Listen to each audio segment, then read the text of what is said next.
We start and conclude our journey at Stirling, sitting at the frontier between Highland and Lowland Scotland. The Carse of Forth, a huge tract of flat land, dominates the area around the town, running between north and south and growing wider as it heads eastwards until it's halted by Stirling. Until fairly recent times, the Carse was impassable to all except those who knew of its secret crossings. People like Rob Roy and the MacGregors could find their way through the treacherous moss and peat bogs, in many places up to 12 feet deep. Everyone wishing to travel from south to north of Scotland and vice versa had to use the only road in existence, and that road ran right through the centre of Stirling. The only bridge to safely cross the River Forth was also in Stirling, and for these reasons the town became the centre of Scotland for a long period. It was said that if you controlled Stirling, you controlled Scotland, and this explains why so many of the most important battles in Scottish history, including Bannockburn, Stirling Bridge and Sheriffmuir, were fought in and around this town.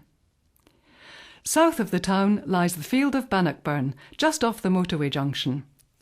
The Bannockburn Heritage Centre houses an exhibition, audio-visual presentation and café, and is situated near the battlefield, where in June 1314 King Robert the Bruce routed the forces of King Edward II to win freedom for the Scots. The Boar Stone by tradition was Bruce's command post before the battle, and is enclosed in a rotunda inaugurated by the Queen in June 1964, with a now famous statue, gifted to the National Trust for Scotland, who own this important historic site.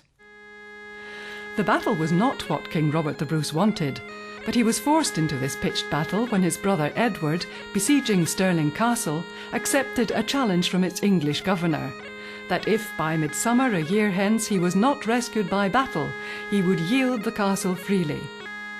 This in turn committed King Edward II to fight the Battle of Bannockburn, which ended in a historically rare Scottish victory, leading to nearly 400 years of independence of a sort.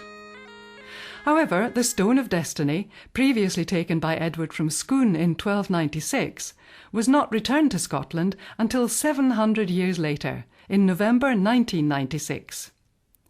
Devolution followed shortly thereafter, fulfilling the legend and folklore, which states that Scotland will always be ruled from the resting place of the Stone of Scone.